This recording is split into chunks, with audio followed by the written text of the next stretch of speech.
Welcome back to the Digital Accessibility Podcast.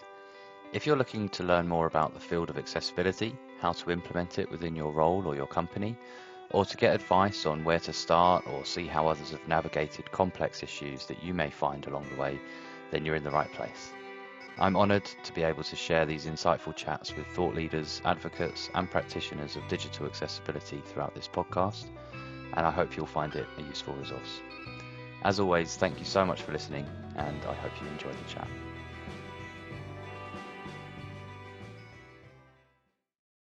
Today, I'm joined by Lucy Collins, Director at Web Usability and the founder of Collectively. Many people will know Lucy through Web Usability, one of the UK's longest standing accessibility consultancies. And more recently, she's launched Collectively, an AI-powered accessibility research platform designed to help organisations consider accessibility earlier in the design and development process. So, Lucy, welcome to the podcast. Hopefully that's given you a bit of an intro, but we always like to start with a bit of background on your journey into accessibility, if you don't mind.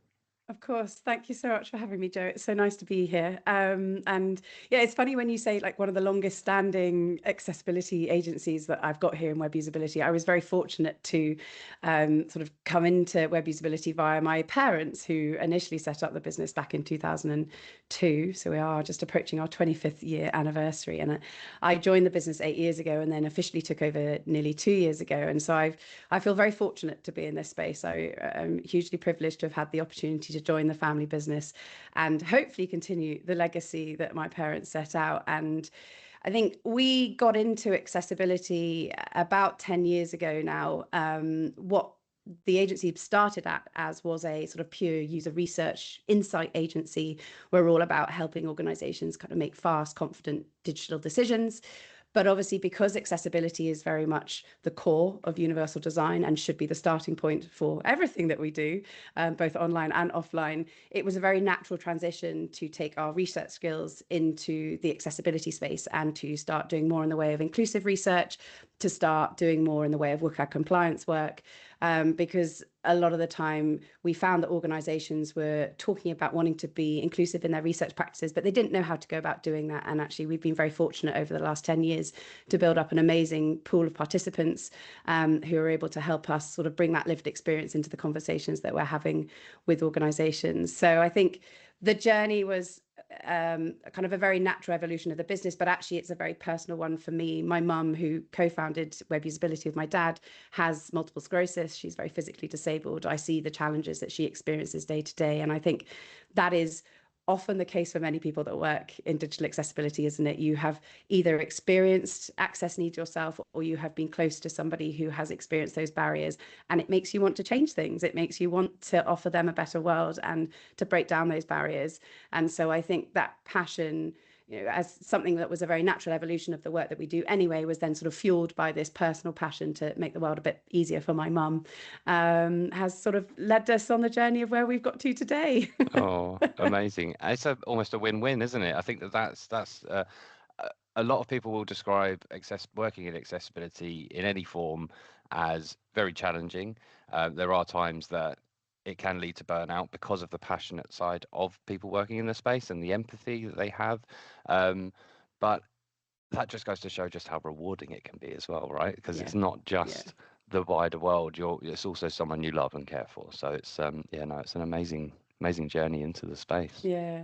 And I think that's why like that human element, that humanity is so important. And for me, so crucial in the work that we do is that you need to see the human beings that you are perhaps inadvertently excluding from the services that you are creating. I was at a talk actually just yesterday with a woman named Joanne Dewar, who has launched Project Nemo, that I'm sure many people in the accessibility world will be familiar with, all about financial inclusion and how do we ensure that people with disabilities can be financially independent online. And her journey started from one of ignorance. She was like, we hadn't realized we'd built digital services that did not work for vast swathes of the population. And so I think that there's a lot of people that are unintentionally excluding through a lack of awareness, a lack of understanding. And I think often for many people, that moment of contact with somebody who's experiencing an access need is that moment of enlightenment that happens, and the moment where you think, oh, we need to do better, we need to make change. So I think humanity, human beings, lived experience in all of this is the kind of key to unlocking the real potential with accessibility. Absolutely, and what a wonderful eureka moment to have as well. But it's Absolutely. so the language of accessibility is something that is always discussed as well. So it's often sort of around terms in terms of compliance, audits, remediation. But you've Mm. spoken just there as well about the importance of using the right language to drive the engagement and that impact. So why specifically, if you don't mind, does the language that we use matter, and how would you advise organizations to shift that conversation from fixing issues or identifying and then fixing issues to just generally creating better experiences for people? Yeah, I have a real problem with the language that we use in our space. I hate the term audit. I hate the checklist approach to accessibility because I think it creates this environment of fear. It's this top-down, regulated environment where accessibility becomes the hot potato that just gets passed between whoever is seemingly responsible for it, whether that's a senior leadership team, it's the product team delivering a digital experience, it's the agency that supports in that delivery, it's an accessibility consultancy that's responsible for supporting people towards that kind of compliance. And even that word compliance, like Yeah. compliance is, is not something that sparks great feelings of empathy and emotion and humanity. It's a word that sparks fear, because if you are audited, if you are not compliant, you are doing something wrong, you will get a slap on the wrist. And as a result, there is fear. And where there is fear, you lack curiosity, and you're not willing to try and understand the experiences that people might be having online. You're not willing to try and empathize with those people.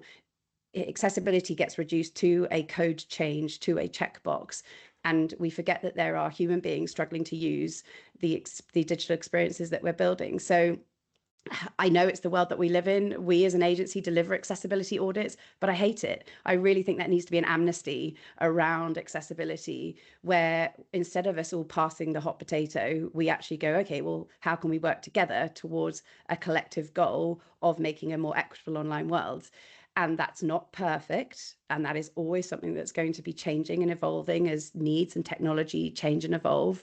But it's something that we can work together towards. So I think if we could do away with the audit, the accessibility world would be a much better place, in my opinion. I'm sure there are accessibility consultancies around the world who are screaming at me to say no, because obviously it's a fairly consistent revenue stream for many of us. But I think that audits are a really dangerous thing, because when you audit, you are looking for things that are wrong. You are looking for problems rather than looking for opportunities. So I think that there needs to be a reframe from fear, audit, compliance to opportunity, accessibility, and humans as much as we possibly can. And I think with that comes the language that we need to be able to use to engage people in this world, in these conversations. You have been to many accessibility events like myself, and it's lovely because it's filled with other accessibility people, and we're all great, and we have a lovely time, and we're all good, nice people trying to make the world a little bit of a better place. But we're not always the people that can make the real change in the organizations. So I think, as well as kind of removing this fear that surrounds the accessibility world, we also need to be better at talking about accessibility in languages and terms that people more broadly in the organization understand. And I know you're probably going to ask me about my care framework, so this might be a good Yep. moment to Great way to go lead into into what it. that is, because this is something that I sort of started playing around with about a year ago, around how do I make people care? Because I fundamentally believe nobody, if I was to stand in front of someone and say, would you like my mum who has a physical disability to not be able to use your website? I don't think anybody would, unless they are a true psychopath, would tell me, nah, no, I really don't want your mum to be able to buy this product or use this service that I'm delivering. So I think fundamentally we all do want accessibility. We all do want to create a world that works well for everyone. But I think that not everyone is motivated to achieve that in the same way.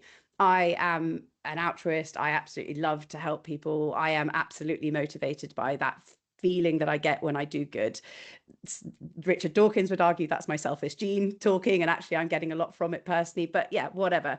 I think that it's really important to note that there are some people that are just, genuinely motivated to do good in the world, but that's not everybody. And a lot of people will care for a number of different reasons. And so the CARE framework is an acronym that stands for 4 different things. CARE, C is compliance. So there will be people that are motivated by the stick of legislation. And yes, while in a way I would love to remove that, and I'd love for people to do accessibility because it's the right thing, accessibility legislation does move us in the right direction, and it is a useful stick to have to wield for those people that perhaps are less motivated by the I just want to do good in the world piece. So C is compliance, and it's really easy to talk about all of the different compliance requirements that exist in the world.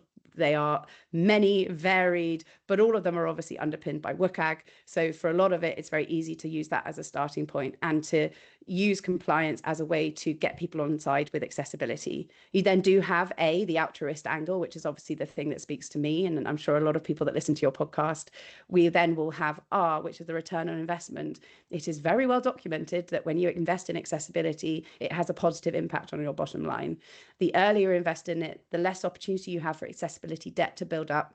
The more you create inclusive environments, you will have a positive return on investment. It might not be immediate. It might require some long-term thinking, but it is there. So for those people that are motivated by money, there's a very strong argument as to why accessibility is something worth investing in. And then the E of my CARE framework is that experiential piece, experience. For many of us, either being exposed personally or having close exposure to someone who has an access need is, as I said earlier, that moment of enlightenment. And this is where I think inclusive research and to a certain extent empathy labs, although I'm a little bit on the fence about empathy labs, to be honest, are a great way for people to have that moment where they see someone struggle. And this is what I love to do, the research we do. We always invite our clients to observe that kind of anonymously in the background, so they can see someone struggling to use that website. They can experience a different perspective. They can understand those barriers, and they can feel the frustration of those users when they hit those barriers. So I think experience can be probably, in my opinion, the most powerful way to work people towards that moment of enlightenment. But I think if you can think about those kind of 4 different parameters in the CARE framework, it gives you a very easy way of having the different conversations, all of which lead you to the same outcome, which is getting people to care about accessibility. Yeah, it's beautiful. It's really, really well formed, and it's instantly after you first mentioned it to me a few weeks ago when we were talking about this podcast, I went straight to our director Jane, and I just said, "This is fantastic," and it actually spells care. It's like just something as I simple as know. that. I It's was like, very just proud of care about myself it. when I came up with it. It's amazing. It's so well thought out, and yeah, I think giving people the opportunity to connect to a certain what speaks to them, like you say. I think the words and generating fear through words like audit, compliance, regulation, fines, fees, can sort of initiate the fight or flight response as well in a lot of people. So Yeah. there will be people that will stand and stick around and go, yeah, let's make this right. And there will be others that will go, how do I get out of here? How do I escape this? Can I brush this under the rug? But then if you put care in the middle of that, it's like, well, there's people here to support you as well. There's plenty of consultancies like web usability. And it's just, yeah, I think it's a lovely thing to have under your belt. So I'm going to probably try and still use that Please do. with It's others. there, and I think anything that helps us have more of these conversations, because like you said, it's very easy to burn out when you work in accessibility because you feel like you're banging the same drum. And to a certain extent, you do also feel like you're banging your head against a brick wall sometimes when you're like, why is this message not getting through? And I think if it's a case of, okay, well, actually, I've just not been using the right language to motivate the person I'm speaking to. I think if you've got kind of a very easy way of flipping your thinking without having to go away and do extensive research, you can just say, okay, fine, you're not motivated by the stick of legislation because perhaps it doesn't impact us as much, but because we're a public sector organization, but we have our entire reason for being is to make money. We are a for-profit business, for example. If I'm an e-commerce consultancy or e-commerce product or something like that, why would we not want to sell more of our product? Of Yeah. course we do. And so if we Yeah. make our website accessible, we will sell more of our product. And chances are we'll also develop a really loyal group of customers, because we know this as well, that when an experience does work well for people with disabilities, they will come back again and again. They will tell their friends and family, they will tell other people in the disabled community, because it is so unusual for them to have a good experience online. So I Yeah. just think you can make a very compelling argument, even if it's not just, oh, you really ought to care because it's the right thing to do. Yeah. I think it sounds a bit, I'm trying to think of the word, insensitive maybe, but I think that the disability community or people that experience barriers of any kind almost act as free marketing at times. That does sound Yeah. quite harsh and insensitive, but there are no better advocates than people that can actually use something. Hmm. Hmm. You know? And it's like, this actually works for me. And they'll share that with people that have similar experiences. And it just widens that network then. And you've got an even larger user base or potential market. So, yeah, that Yeah. return on investment piece is so evident. It's astonishing. So many people don't really realize that. But Yeah, and you still hear it today. I will have conversations with our clients, because we do have clients who come to us for sort of pure user research work, and they don't necessarily consider the inclusive element. We will always try and ensure there is an inclusive element that's brought into it. Historically, people have very much come to us for either like usability or accessibility, and I've been trying to kind of merge the two, because they are two ends of a sliding spectrum. Something is accessible, something is usable. It is one and the same, but it's not been the mindset that people have had. And so I will still have conversations with people where I'll be like, I think we should really make sure that we are inclusive in our recruitment practices. We are, going to be including some people with different disabilities, different access needs. And they'll just be like, oh, it's not a priority for us. And I am honestly gobsmacked whenever I hear that. And this is why I think this is what kind of motivated the care framework. Was I was like, I must be able to make these people care, because this is so important and will make their businesses better. So how do I come up with the language that allows them to do it? And I think that was really what motivated it, because I was just irritated by these stupid comments that I was getting. Perfect. What better way to build something like that? It's great, and I'm sure you've Out of anger. seen it work. Yeah. But putting all of that energy into something so positive is great. But amazing. So I don't want this episode to sort of come across as too much of a hit piece on audit, but the next question is more around sort of the inclusive research side of things, why that comes first, really, and could potentially lead to doing away with testing auditing, which is quite late in the process in many cases. So why do you personally believe that inclusive research is sort of the most important, or one of the most important stages of the sort of life cycle? And what would you say organizations are missing, without stating the obvious, when disabled people or people that experience barriers aren't involved early enough? Yeah. So I think we all walk around with a view of the world that is entirely informed by the lived experience that we have. It is completely unique to us. And the problem is that the majority of the people who are building digital services are of a certain demographic, of a certain age. They have a very narrow lived experience relative to the diversity that exists in the world as a whole. And so I am obviously a huge advocate for research of every form. But the reason that I think inclusive research in particular is so valuable is because it often gives you a perspective, a lived experience that is so far removed from your own. The majority of people who design and develop websites will be sighted. They will be able to use a mouse. They will be able to see color. They will be able to perceive sort of design elements from the way that they look. When you put someone who is blind, someone who has a physical disability and cannot use a mouse on a website, or getting them to explore an early stage prototype or a design, you will suddenly see an entirely different way of engaging with that experience, of navigating it, of interpreting the information that exists there. And I think that that is so important. And there is, to challenge those mental models that we have and to see things through a different lens. There is a certain arrogance, I think, that comes with designing something. The idea that you think that you can build something that will work perfectly for everybody without ever putting it in front of people is remarkably arrogant when you think about it. And I get it, design and development. This isn't a hit on those job roles. We work very closely with people who work in design and development. But there is this pressure to have all the answers. And I think it takes great humility to say, actually, like, I don't know the best way to design this, or I don't know what might work for these sorts of people. And I also think that when we consider the principles of universal design, for anyone who's familiar with it, you've got kind of three circles that sit within each of them. Access is the core to that. Access is the first circle and should be the starting point for everything that we design. So when we design from the perspective of people that have more severe access requirements, we are going to be building a service that works better for everybody, because we are starting from that central point of access and then building usability and universal design around it. So I think it's fundamental for challenges mental models. I think it's fundamental for giving us those different perspectives, but it always happens too late in the process. And I think if we could properly co-create from a very early stage, we would probably do away with the need to do audits, because, as you say, an audit is there set out at the end of a process to find issues that were created earlier on. So if we can just not create those issues in the first place, then ta-da, no audits required, and what a happy world that would be. But I think the problem for so many organizations is that it costs a lot of money, it takes a lot of time.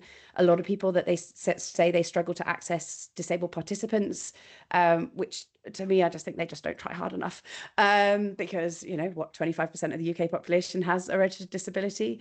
But I think also, like, we have to consider the impact that has on disabled people as well. There is often a small group of disabled people that get asked a lot to help with this sort of research. It might be employees within an organization who are just trying to do their job and then have this additional load put on top of them.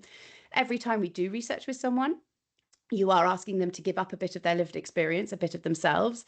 That is a huge amount to ask. And even though you pay them fairly, you compensate them for that time. I mean, really, what is the price of lived experience? Like, I think we're fairly generous in the incentives we give our participants, but I always feel that we should be paying more. So there are huge barriers to organizations to doing this, because when you are building digital experiences, it has to happen yesterday. It has to be done with no money, particularly in today's world. And so why would you then prioritize inclusive research, which will slow you down and it will cost you money, when you can't necessarily see the tangible benefit that will have down the line? Because we are all fairly short-termist in our thinking, and we struggle to kind of necessarily measure the impact of doing that research early stage. So I can completely understand why a lot of organizations don't do it. But I think by not doing it, you are inevitably building services that don't serve those people with the most severe access needs well. And you are effectively setting yourselves up to be in a never-ending audit cycle of trying to fix problems that you perhaps could have resolved much earlier in the process. Yeah, no, for sure. I mean, that, and especially that short-termist thinking, especially in today's world, I think the attention span has halved, if not worse. Oh God, well, we can't keep a prime minister for more than 18 months at the moment, can we? So I love it. Let's keep it topical. It's a very interesting world that we're living in, but hopefully that with that change as well, there may be more of a push and support for this type of work to continue to happen. So we shall see. But amazing. That does actually bring me really nicely into the next section as well, and the next question, which is around the dreaded AI in quotation marks. Ding. But how that can sort of be used in a positive light, because there are so many benefits to it, but the problems it's solving are very, very commonplace and recent, in terms of not having time and funding, and then sort of just bringing things to the fore. There are obviously huge drawbacks with that because of accessibility not being included in that side of things. So vibe coding or using Claude for certain things, it may not have been a consideration within your prompts.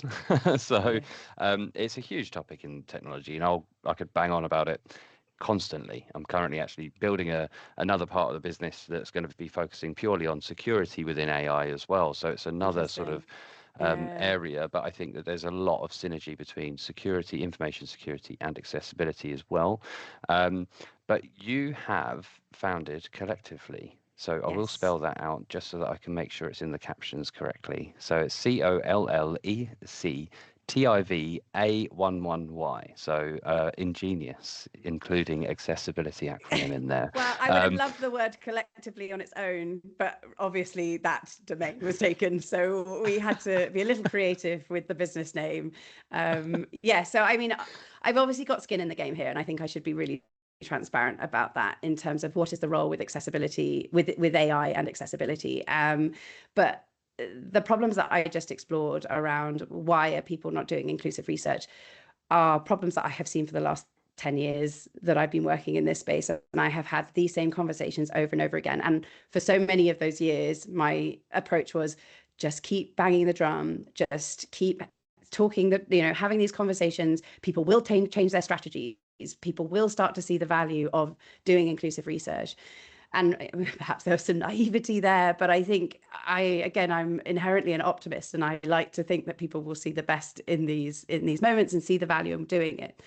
But I think I'm also a realist, and with the, I mean, I say advent of AI, obviously AI has been around for decades, but with the advent of generative AI as we know it in the last couple of years, I, like any savvy business owner, have been exploring, well, what does that mean for my business? And I think, like every business owner out there, I've probably been on this cycle of, oh my goodness, the world is ruined. What am I going to do? I've got no future. To going, oh, maybe there's some opportunity here. Could I potentially see what that opportunity is?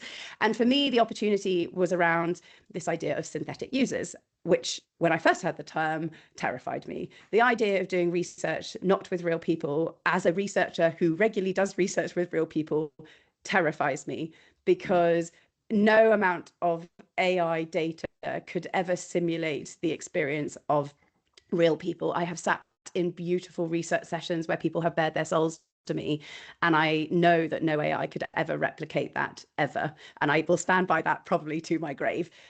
But I do think there is potentially a role for this technology to pressure test ideas earlier in the process, and to give us access to a space that allows us to be curious in a way that isn't going to necessarily cost loads of money, take lots of time, and impact the people that we are trying to be curious with.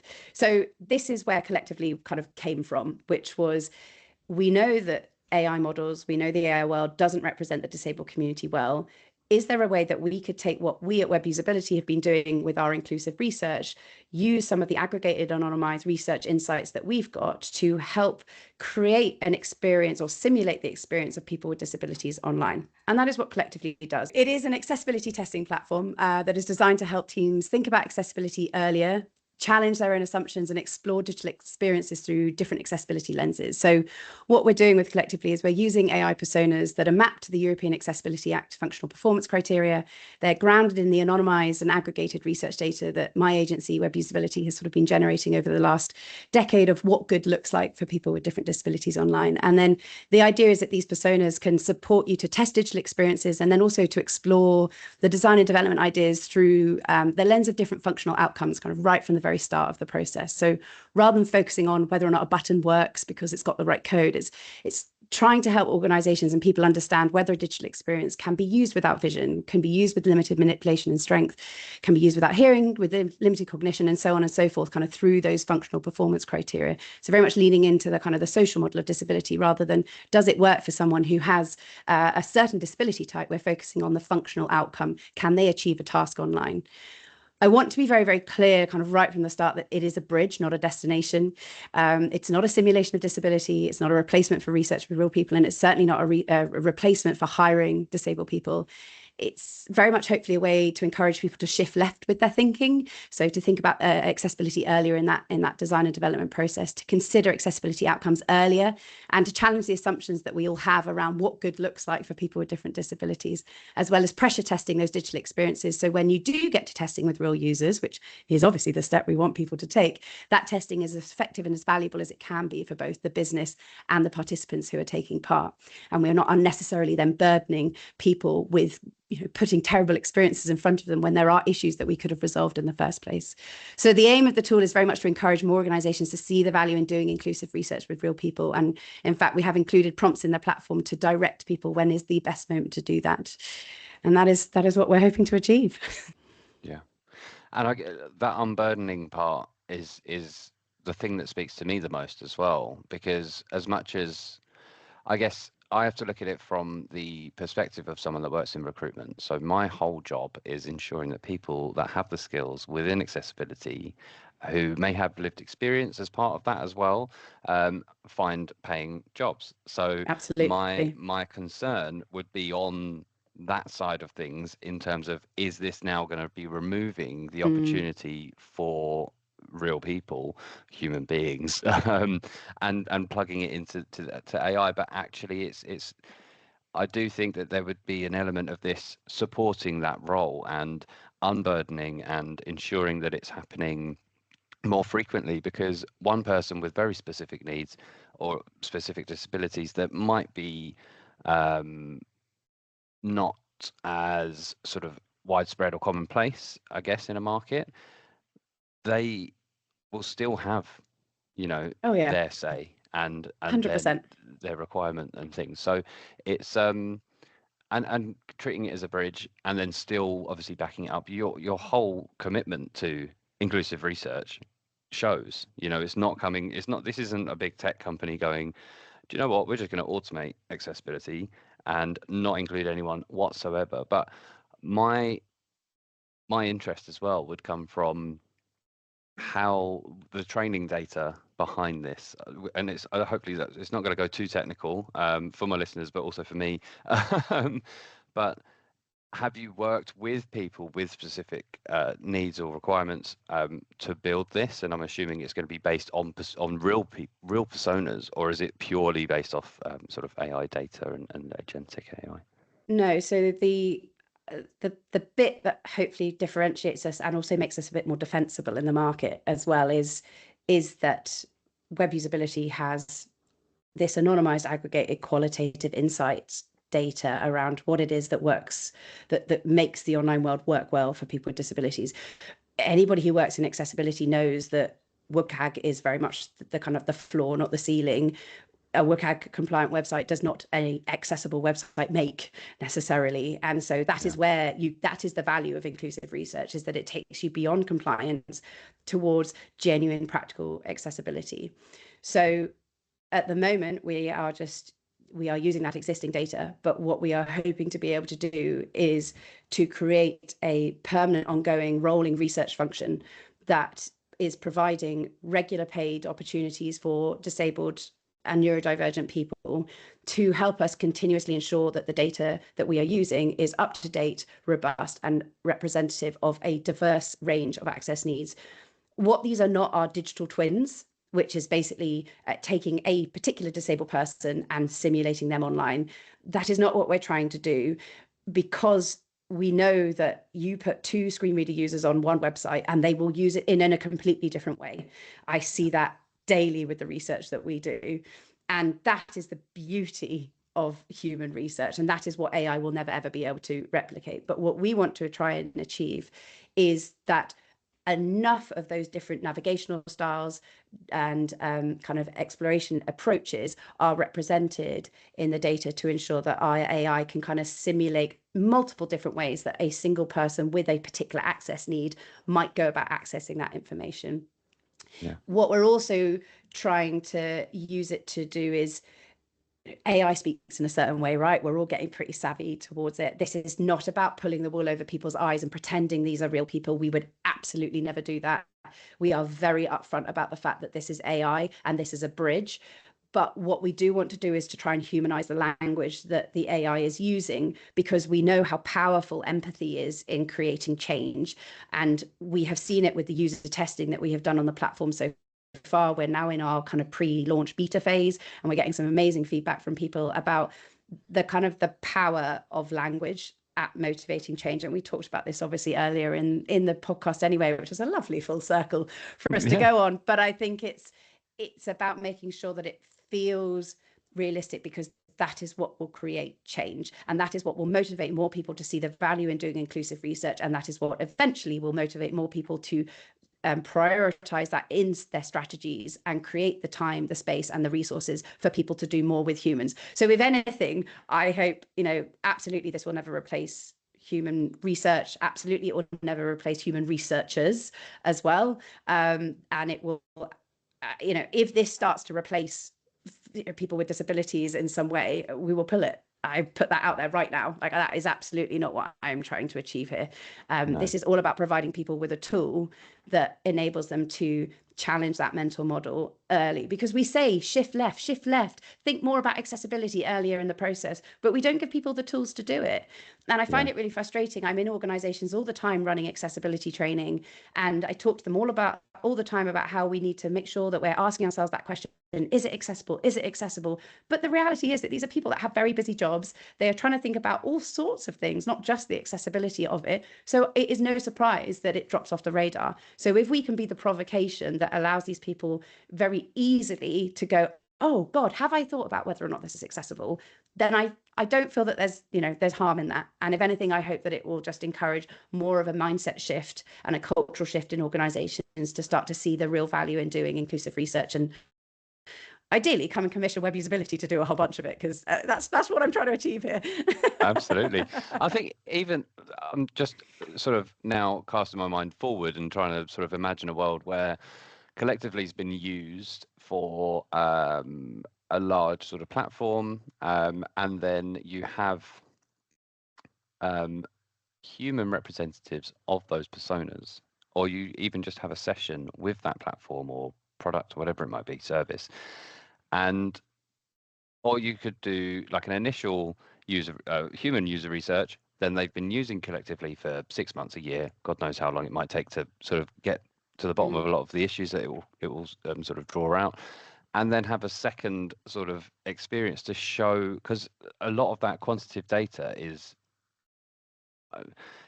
almost impossible to find sometimes, in terms of this is how much it's been improved in this space of time. So to show that and to push that back out there and go, this is the return on investment, this is the reason why, and I guess that would then fully promote it even further, and more companies and their competitors will have to use it because it's clearly making a difference. Joe, that would be delightful if that were to happen. But I think, measuring the impact of research has always been really, really hard. It is something that we have struggled with for 25 years as an agency, not just inclusive research. All research is really hard to measure the impact of, because it's not like conversion rate optimization where you'll change the color of a button and you'll be able to say that you've had an X% uplift in sales. It's not how research works. Research is complex, multifaceted. You change lots of things. Some things are short-term wins, some things are longer-term strategic initiatives. It will give you such rich depth of insight that it can be really hard to know what to measure. So it's about knowing, well, yes, okay, it's probably, a lot of it is about satisfaction scores, and this is something that we've been exploring. Is there a way that we could have some form of satisfaction score? Massive caveat at this point: I hate accessibility tools that give you a score out of 100. I think it is really misleading, and I think that it is really dangerous, actually, because it gives you a finish, and accessibility is never done.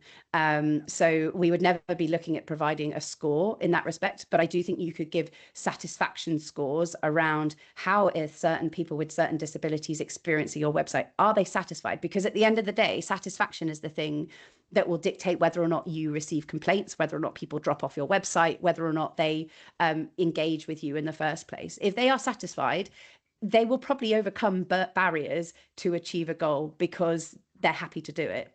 So if we can find a way of like measuring satisfaction, which is something that we are exploring, then I think that would give us a really good indication of improvement, which would then also allow people to tangibly then demonstrate the benefit of doing inclusive research, both human and AI. Yeah, no, incredible.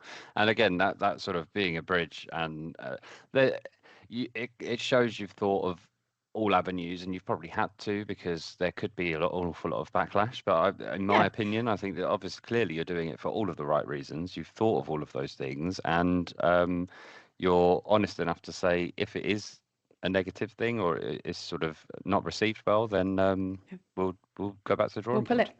And I welcome the skepticism. I think that any AI tool, we need to be critical about the way that we use it. We need to approach it with skepticism, because there is risk that they do more harm than good, and we have seen evidence of that already in the last couple of years. So I am very wary of doing something like this. I think I am a skeptic myself, so I think I'm having to prove it to myself before I will ever kind of let it out in the world. But already we've seen such fantastic response in terms of people being able to see how they could use it to really challenge those mental models, really shift left with their accessibility thinking, and really embed it more easily across the organization. And I think that is no bad thing. And that can only lead to us creating better, more effective, more equitable digital solutions that will work better for everyone along the way. And as I say, ideally get people to prioritize and put money aside to then do human research, which the platform will direct you to do as well, by the way. So there is a point where it'll be like, this is as far as we can take you. Go and speak to some human beings. So it's we're fairly, we're very clear about our positioning as a bridge, and I hope that people see that, and I'm looking forward to being able to share it with the world, hopefully come September when we finally get around to launching it. I can't wait to see it. Yeah, definitely. I think it's huge potential, and thank you for putting your time, money, and effort into doing something like that. I think it's sort of all for the greater good, isn't it? So amazing. And with that, you did describe yourself as an optimist. So looking Yes. ahead, what gives you the most optimism about the future for accessibility, and what's the one thing you'd most like to see change across the industry? Don't say audits. Oh no, because I obviously was going to say that. What am I most optimistic about? I think that there is just such potential to create experiences that genuinely work for people. I think firstly, more people are listening, more people care. I think, it's some of the stats suggest the opposite. Like, I know obviously AbilityNet do their annual accessibility attitude survey, which is fascinating, and everybody should read it. And there has been kind of a dip in some people prioritizing it. I think cost of living crisis will always kind of impact things like that. There's obviously DEI initiatives being cut left, right, and center over the pond. But I think that on the whole, I feel that there is more appetite to have these conversations. More people are being aware of how important it is. So I think that the door is open to have these conversations more, which I think is fantastic. And I think if we can use our care framework, for example, to have those conversations more broadly, then we will open more doors. So I just think that there's such potential for us to influence more people, but also there is such potential with emerging technology to create hyper-personalized experiences and to create tools that really do challenge the kind of traditional ways of doing things, which is really exciting once you kind of get over the, oh my God, it's going to change the world, like fear moment, which I'm sure we've all gone through. And then what's the one thing that I wish we could change? I do think it's language. It's not just orders. I would love to be able to remove fear. I would love to rehumanize accessibility. I would love for people to remember that there are human beings who are struggling to use services on a daily basis, who are not empowered to live individual lives because of the decisions that we make. And I think if we remove fear, we remove the othering that happens around the disabled community, we invite people into those conversations, then we can be curious, we can have fun with it, and we can, at the end of the day, create better experiences for everyone. Yeah, no, amazing. I couldn't have said it better myself. But Lucy, thank you so much for joining today. I'm not going to take any more of your time up, but as much as I could probably speak to you for the rest of the week. People will have switched off by this point, I'm sure, Joe. No, not at all.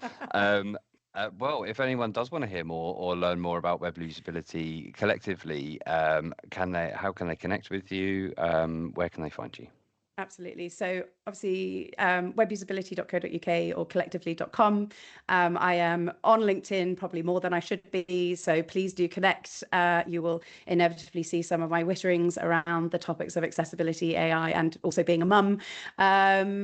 So please reach out. I'd absolutely love to have chats with absolutely anyone who would like to talk about all the things that I am interested in and more, because I love people and I love talking to people. So yeah, reach out at any of those channels. And thanks, Joe, so much for having me on the podcast. It's been such a lovely opportunity. Oh, of course. And I can fully advocate and recommend reaching out to Lucy, because it's been nothing but a pleasure every time I've spoken to you. So yeah, 100% definitely reach out. But thanks to everyone for listening. See you on the next episode of the Digital Accessibility Podcast. Thanks, Lucy. Thank you.